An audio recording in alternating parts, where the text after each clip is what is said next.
Naturalism readers, I'm Christy Stratus, and today we are on to part 2 of our Shelley Freydont, sorry if I'm mispronouncing it again, a series about historical mystery. This was from a speech I went to by her. It was an event with Sisters in Crime, and she was talking about historical mystery. So I'm just going to continue reading the notes that I took and let you know what I think of them.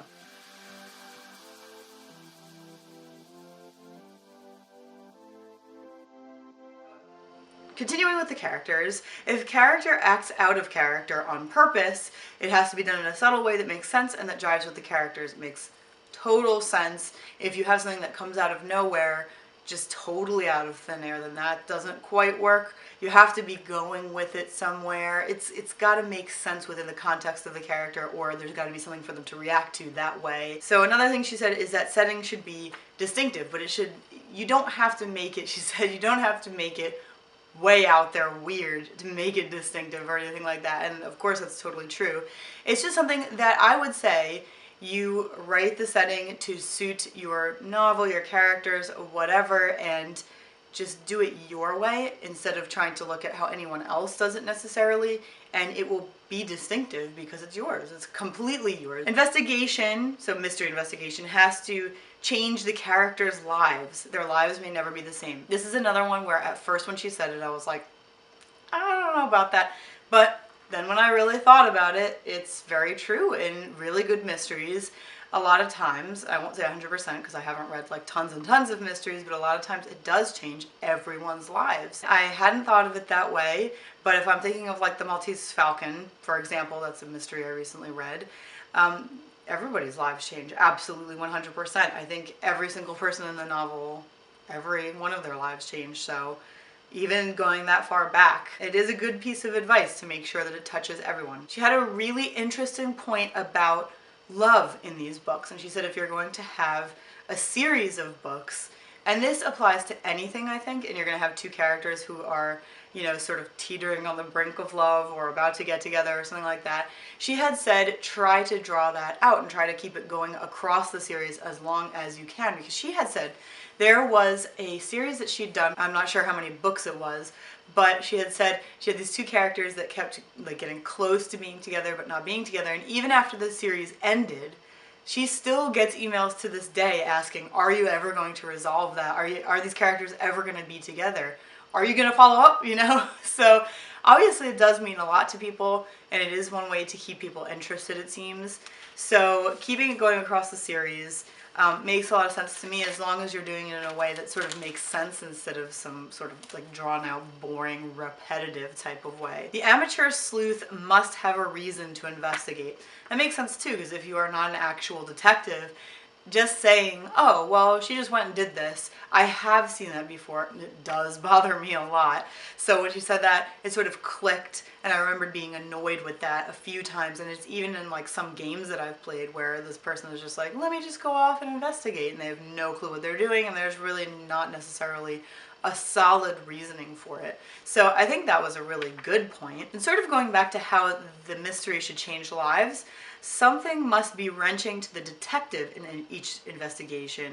There should be an emotional entanglement. I think that even when I thought of the Maltese Falcon, that was true actually, because even in noir books, the thing I automatically thought of was, well, what about noir books where the detective is very like, a lot of times they can be detached. I mean, the bad guy can be too, but even the detective can be very like neutral, and that's like the whole thing with film noir. So I'm sure it's similar in noir books. I'm just starting to get into them. And the truth is that even in the Maltese Falcon, yes, the detective character, Humphrey Bogart in the film, but in the book the detective character does get emotionally entangled, and things change for him, things upset him, and it is wrenching for him at the end. So even someone like him who doesn't seem to care, who seems to like laugh in the face of difficulties and really scary situations, it is emotionally involving for them. So now we have a whole bunch of don't do this types of things. She says, don't make clues too obvious, make them fair. So she's saying, obviously, if you like stick something there and you're like, that might play a part at some point, you know, when too much attention is drawn to it, that's no good. But if you throw something in there that is just so subtle that nobody's going to see it. A lot of the things she said ended up being about balance, which makes a lot of sense. It makes sense for the characters, makes sense for the clues, makes sense for the mystery, makes sense for pretty much everything. The balance of how much information you give. If you give too much, then the suspense isn't there. If you hold too much back, nobody knows what's going on. So that's really important. And she had also said, don't let the sleuth do silly things. And the examples she gave was like pointless actions or decisions out of nowhere that are too set up. And it's like clearly put in by the author. The author said, this needs to be in there, so I'm just gonna stick it in there, even if the detective really wouldn't have naturally done that. That's going back to characters and not making them make decisions out of thin air. And everything should be led into naturally with suspense and interest. And an example that she gave that I thought was really, really good is if you have someone like, you know, this amateur sleuth goes and she's like, you know what? I'm just gonna go over to this person's house and check out this bush. And it's like really obvious that the author needed the person to go there and look at that bush and find the murder weapon or something. You know, she was saying you have to make it naturalism.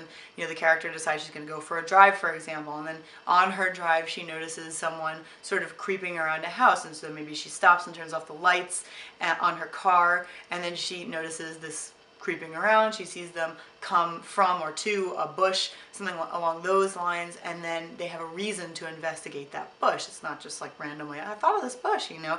So I think that makes a lot of sense, and really you can use that across genres for pretty much anything you're doing. When she's talking about the end of mysteries, the resolution must be fair, again the word fair, must be real and satisfying, believable, and emotionally involving, and the point that she made was regardless of the emotion. It can be that you hate the way it turned out, but you are emotionally involved. You love the way it turned out. You're excited about the way it turned out. You can't wait to read the next book because of the way it turned out.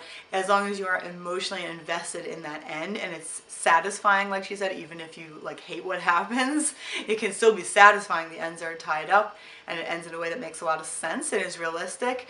And that's a really good point, because I really hate when things end in a way that's just sort of like, I don't think so. So that is part 2 of this series. Tune in tomorrow for more of the points that I got from this great event, and I will tell you my thoughts on them.